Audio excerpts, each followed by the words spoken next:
आज के इस वीडियो में हम बात करेंगे क्लास 12th की हिस्ट्री। चैप्टर हमारा 15वां यानी लास्ट चैप्टर है ये। और इसमें हम 30 इंपॉर्टेंट एमसीक्यू क्वेश्चन को डिस्कस करेंगे।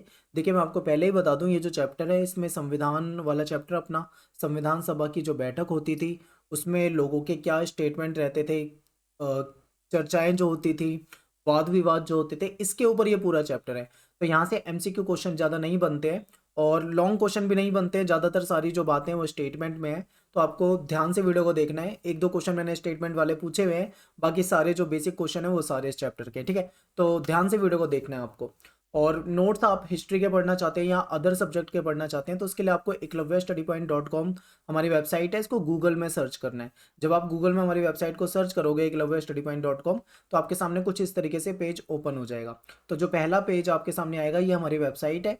आप इस पर क्लिक कर दोगे तो आपके सामने कुछ इस तरीके का इंटरफेस आएगा और इस इंटरफेस में आप लेफ्ट साइड में ये 3 लाइनें देख रहे हो।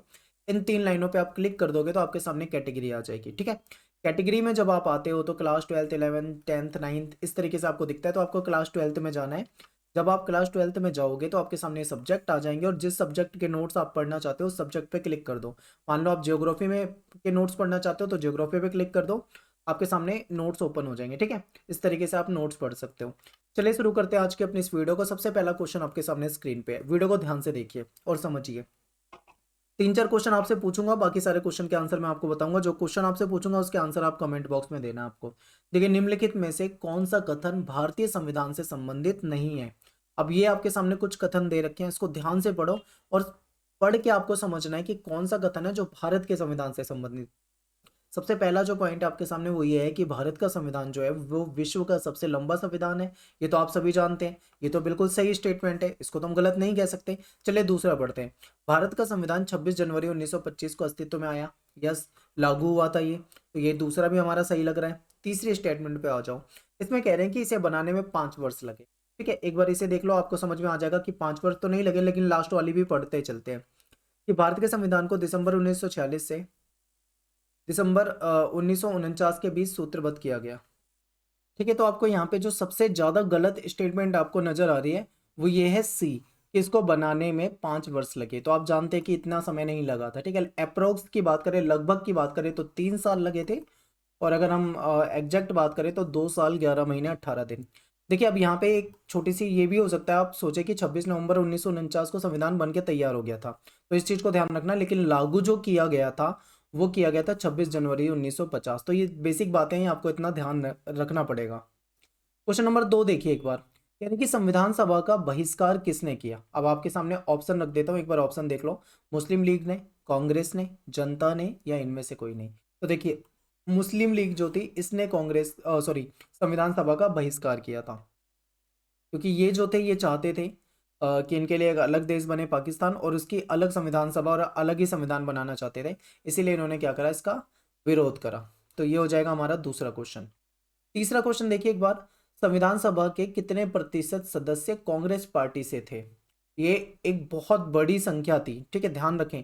कांग्रेस पार्टी के ही जो इतने सारे सदस्य थे उसमें 82% जो थे वो कांग्रेस के थे। तो आप समझिए कि अगर 100% सदस्य हैं उसमें से 82% जो है वो केवल कांग्रेस के हैं, तो आप समझो कि कितना बड़ा, मतलब उसमें लोग जो थे, कितना बड़ा जो धड़ा रहा होगा वो कांग्रेस का रहा होगा। लेकिन इसका मतलब ये मत समझना कि 82% अगर कांग्रेसी हैं तो सभी एक विचार पे सहमत है, नहीं, इनके बीच में भी आपसी विवाद हो जाते थे कई मुद्दों को लेकर, ठीक है। तो ये भी आपको यहाँ पे ध्यान में रखना है। तो जो क्वेश्चन नंबर 3 है आपका, इसका आंसर हो जाएगा 82%, ठीक है।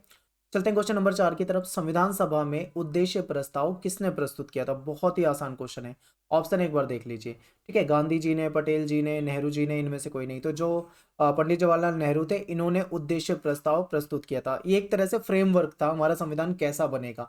तो कुछ मुख्य मुख्य बातें जो थी कि ये होना चाहिए, वो सारा उद्देश्य प्रस्ताव के अंदर था। ज्यादा विस्तार से जानना चाहते हो एक टॉपिक को तो आप चैप्टर की वीडियो को जरूर देख लो, ठीक है। आपको वहां पे बिल्कुल डिटेल में बताया हुआ है।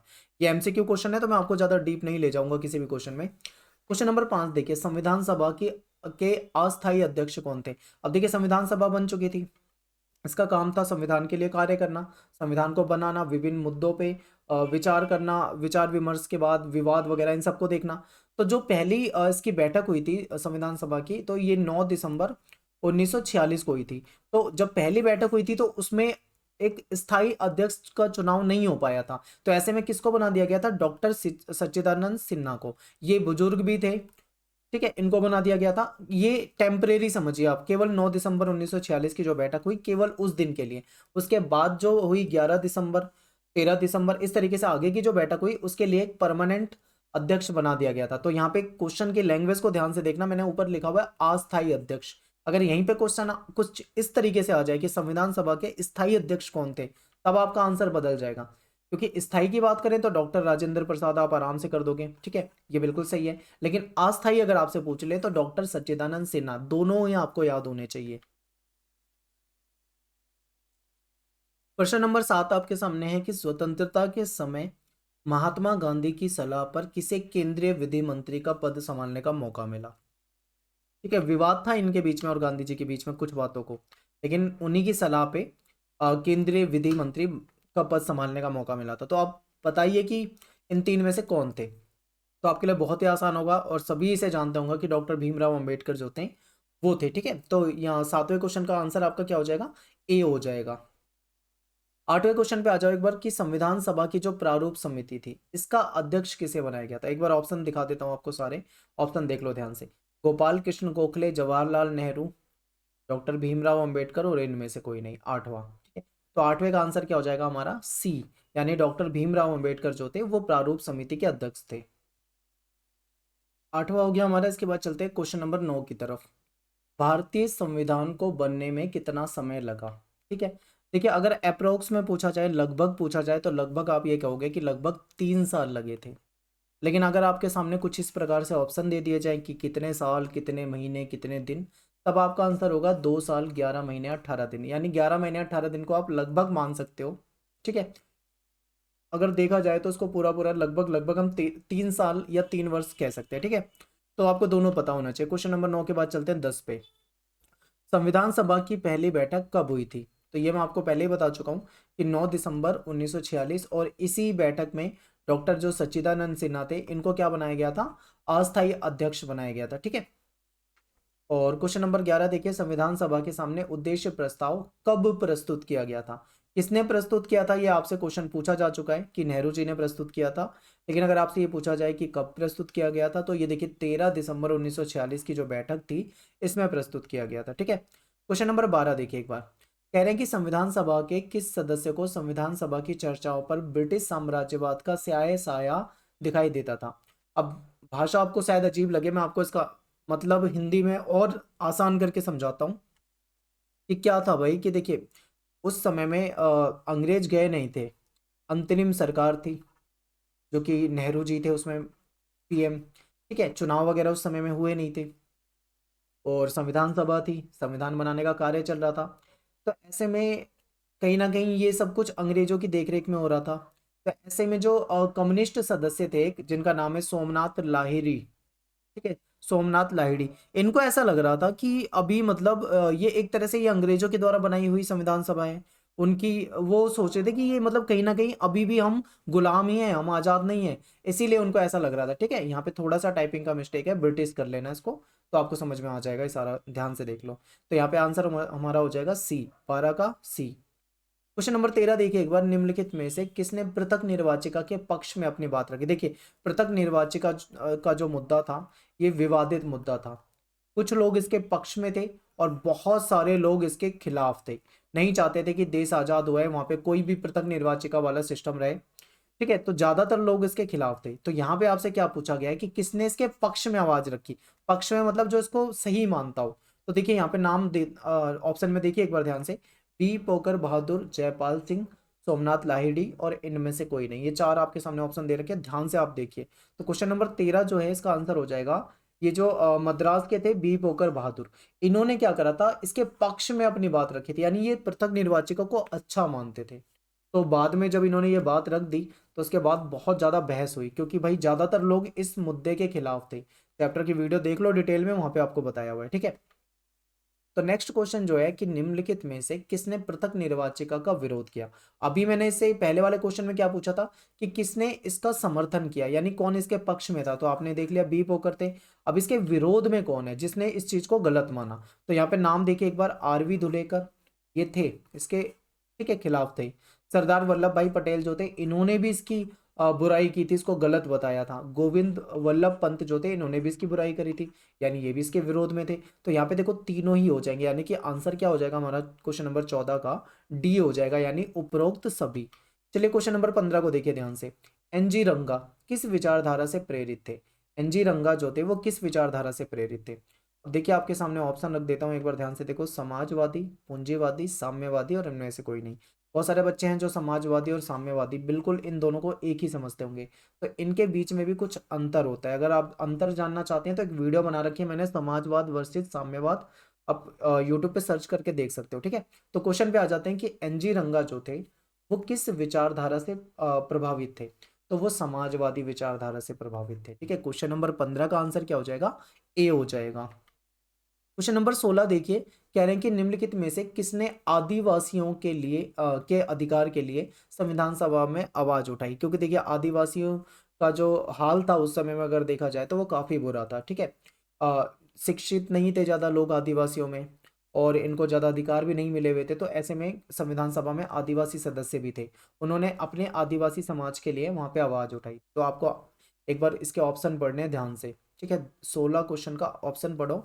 एनजी रंगा, बी पोकर बहादुर, और तीसरा जो हो जाएगा सोमनाथ लाहिड़ी, और चौथा हो जाएगा जयपाल सिंह। तो इसका आंसर हो जाएगा जयपाल सिंह, इन्होंने आवाज उठाई, ठीक है। क्वेश्चन नंबर 16 का डी आपका हो गया। और क्वेश्चन नंबर 17 पे चलते हैं। क्वेश्चन नंबर 17 कह रहा है कि किस अनुच्छेद के तहत केंद्र की सरकार जो होती है उसको राज्य की जो सरकार होती है उसके सारे अधिकार अपने हाथ में लेने का अधिकार होता है, ठीक है। तो आपके सामने कुछ आर्टिकल रख देता हूँ मैं, एक बार ध्यान से देख लीजिए। तो आर्टिकल 356, इसका आंसर हो जाएगा बी। इसके तहत क्या होता है, केंद्र की सरकार के हाथ में सारी पावर चली जाती है, जैसा चाहे वैसा वो फैसला कर लेते हैं। क्वेश्चन नंबर 18 देखिए, हिंदुस्तानी भाषा किन भाषा के मेल से बनी थी?